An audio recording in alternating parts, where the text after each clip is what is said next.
Hi there guys, I'm Nikhil from GreedyTech, and in this video I'll be unboxing the Oppo Reno 4 Pro and giving you a quick hands-on review.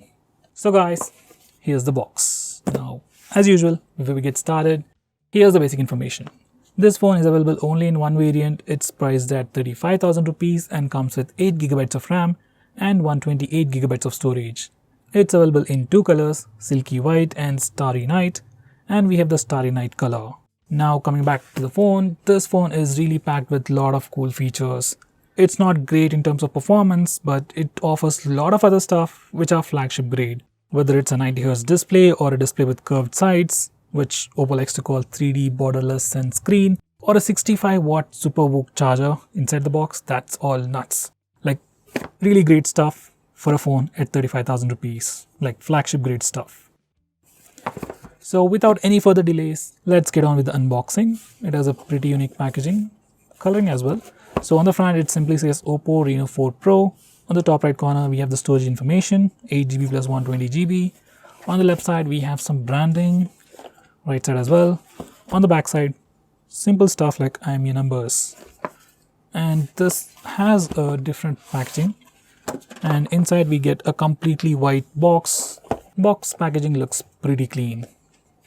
We have just some stickers at the top with some specs and box contents. Anyway, let's open it up. So first we have a cardboard box which has a case. It also has some card ejector, some documentation, and finally a soft silicone case. Next we have the phone itself. We'll come back to that in a second. Next we have the 65-watt SuperVOOC 2.0 charger, which is one of the best things about this phone. And finally, a USB Type-C charging cable. And unexpectedly, we also get earbuds or earphones. Let me just look at them. So we also get earphones with an inline mic. Pretty cool stuff. So guys, these are all the contents of the box. Now let me just put everything aside.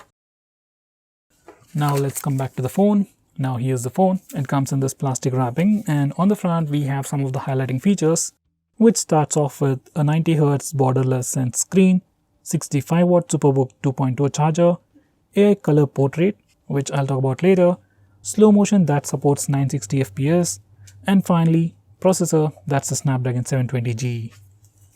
Now let's open it up, and here we have it. On the back, once again, we have another sticker with I'm your numbers. So guys, this is how the phone looks on the back, and this is how the phone looks on the front. Now let me put on the case. By the way, this case is just a soft silicone case, which can give you some extra grip, prevent smudges, that's all, no drop protection whatsoever. And even when it comes to basic protection, it has a tiny raised lip on the back. It can barely protect your cameras. It's almost negligible. On the front, it also has a raised lip at the edges, and once again, it's there, but it's almost negligible. So case is pretty basic. So if you want better protection, get a better case as soon as possible. Now these are the rest of the specifications. On the back, this phone has a 3D curved fiberglass with a unique anti-glare finish, which really feels completely different from anything that I've seen. It has this matte finish which prevents smudges and gives you a lot of grip, but at the same time it kind of feels plasticky when you tap it. So that's the sound that you get. Anyway, it looks pretty cool, especially this Starry Night looks really good. On the top left corner, we have the camera module with a quad camera setup, starting off with a 2-megapixel macro camera, followed by an 8-megapixel ultra-wide-angle camera. Next, we have a 48-megapixel primary camera with Sony IMX586 sensor, and at last, we have a 2-megapixel mono sensor camera. Beside that, we have a single LED flash, and it says Innovate Quad Cam. Finally, at the bottom, we have the Oppo branding. On the front, we have a massive 6.5-inch Super AMOLED display with rounded corners and a punch hole design, which has 90Hz refresh rate, 20:9 aspect ratio, with normal brightness at 500 nits and peak brightness at 1100 nits, protected by a 3D curved Corning Gorilla Glass 5. Inside that punch hole design, we have a 32-megapixel selfie camera with f2.4 aperture. By the way, you also get a free screen guard pre-applied, which is something I really appreciate. Above the display, it has the earpiece, and below the display, it's completely plain with a pretty small chin. I mean, really small. Now for the sides, on the right side it has the power button with a green accent color. On the left side it has the volume buttons which have a nice clicky feel to them, but I wish they were slightly more elevated. At the top it has the SIM card tray housing 2 nano SIM slots along with a dedicated SD card slot and the secondary microphone.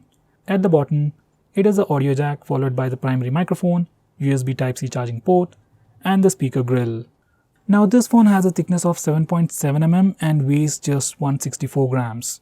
Initial impressions, I was really surprised to see this phone. Like, it's super sleek and pretty lightweight, and it still has a 4000 mAh battery, that curved display with that 65-watt charger.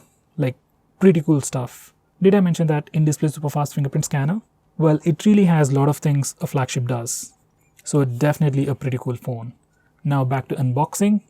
Now these are the rest of the specifications. Under the hood, it sports a Snapdragon 720G processor with Adreno 618 GPU, with 8GB of LPDDR4X RAM and 128GB of UFS 2.1 storage.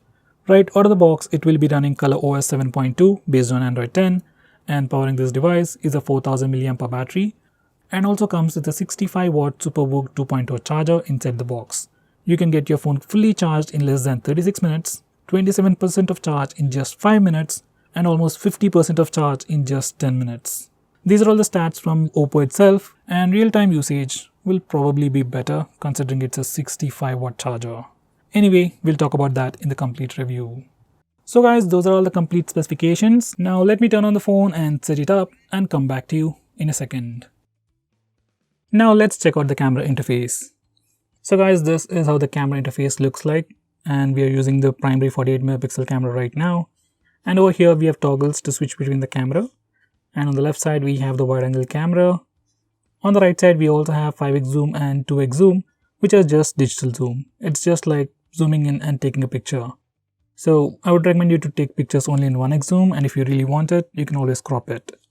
Besides that, we have some regular features like this dazzle color mode, which can be accessed over here. By the way, even though this phone has a 48 megapixel camera, by default, it always takes a 12 megapixel picture. If you want to take a 48 megapixel picture, you need to go over here, then select 48MP mode.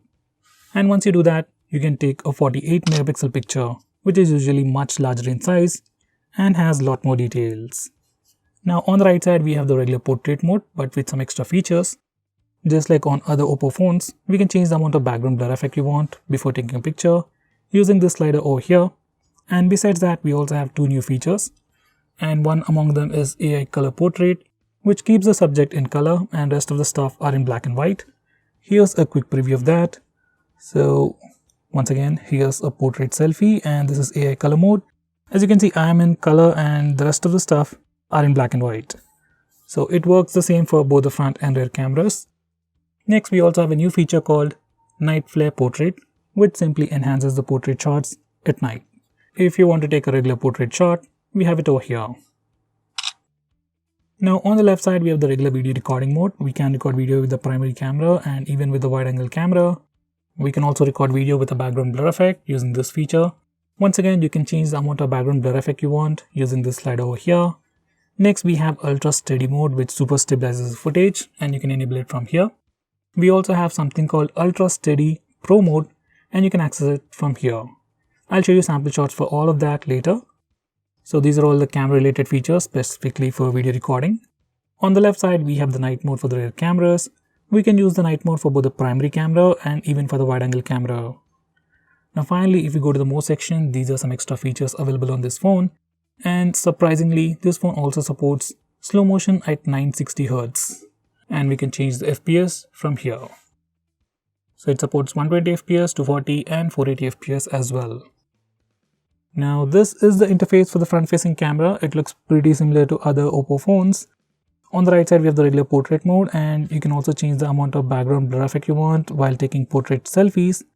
And you can also have filters. This is one of the AI color portrait mode, and this is your regular portrait selfie. And besides that, we also have regular video recording mode, and on this phone it also offers ultra stable mode for front camera video recording, and that's how you can access it. And it also supports front camera video recording with a background blur effect, and for that you need to enable that particular toggle.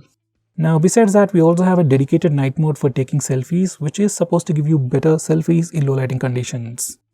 Finally, if you go to the right side, these are some of the camera features related to the front camera.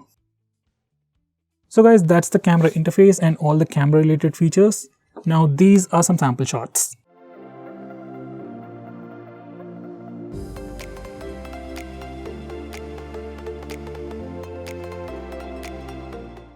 Now let's test the fingerprint scanner. I've already set it up and here we go. Fingerprint scanner on this phone is slightly slower. I guess I should say it is not very consistent. Sometimes it is pretty fast, sometimes it is slow. As you can see right now, it is super fast, but earlier it was kind of slow.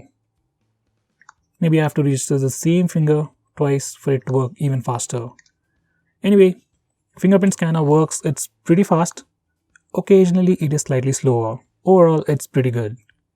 Now let's test the face unlock feature. Once again, I've already set it up and here we go.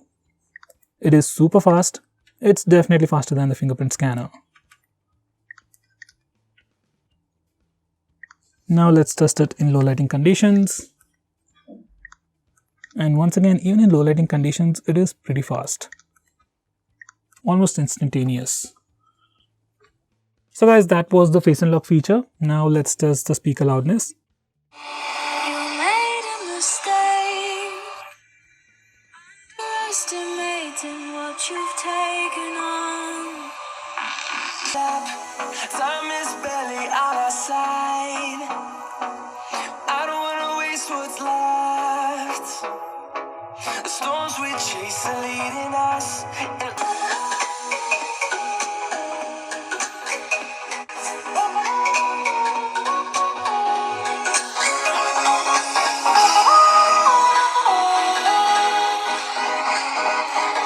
So guys, that was the speaker loudness. It's great for media consumption. It's definitely sufficient for ringtones and alarms.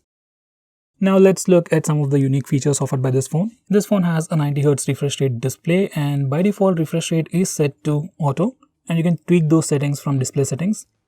And we have it right over here. So if you want to fix the refresh rate to 90Hz, you can do it from here and I would suggest you to do that. And by the way guys, display on this phone is super fluid. I really can't show you in the video, but yes, 90Hz display definitely works and it is pretty smooth. Besides that, even though this phone has a pretty mid-range processor, everything has been super fast. So far, I didn't have any issues with performance. In fact, it looks pretty much similar to a OnePlus phone and overall optimization of the software and overall performance has been super fast, and unless you tell people that it has a Snapdragon 720 processor, most people won't even believe that. It is just that smooth, at least right out of the box. Now besides that, you also have the dark mode, which looks pretty cool. And once you enable the dark mode, system UI elements change to dark theme. And some of the stock applications like the phone dialer, messaging application also change the theme. And besides that, some Google applications also switch to the dark mode. All of this happens with just a switch of a button. So that's really cool.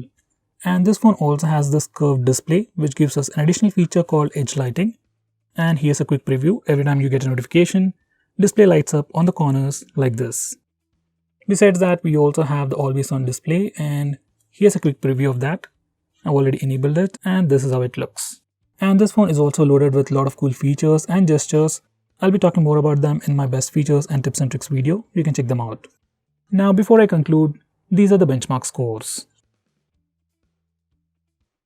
So guys, this is the new Oppo Reno 4 Pro. Well, honestly, just from looking at the specs or pictures, you really can't say how good this phone looks. It is incredibly slim, it is pretty lightweight even though this phone has a massive 4000 mAh battery. Yes, I agree that this phone lacks in terms of performance, especially considering the price and competition. But if you're someone who's a normal user who's not into gaming, or if you really don't care all that about performance, you care about looks, a great display, sleek form factor, then yes, this phone is packing all those things. Among all the phones that I've reviewed this year, this phone really strikes the chord. It is super sleek and you get that curved display on the front, a matte finish on the back. It is pretty lightweight, just 164 grams. So overall, for a normal user who wants a great experience with all the bells and whistles, this is definitely something I can recommend. Well, by the way, I also forgot that 65-watt charger, which charges this phone insanely quickly. On any given day, you probably won't even have to charge your phone more than 10 minutes. It's super fast. So guys, that's my opinion about this phone. What do you think about this phone? Do let me know by commenting below this video, and if you're planning to buy this phone, Use the link in the description, it always helps the channel. If you want us to make any specific video, tweet out to us with the hashtag AskGreedyTech on Twitter and we will try to make it as soon as possible. I'm Nikhil from GreedyTech signing off. Have a nice day.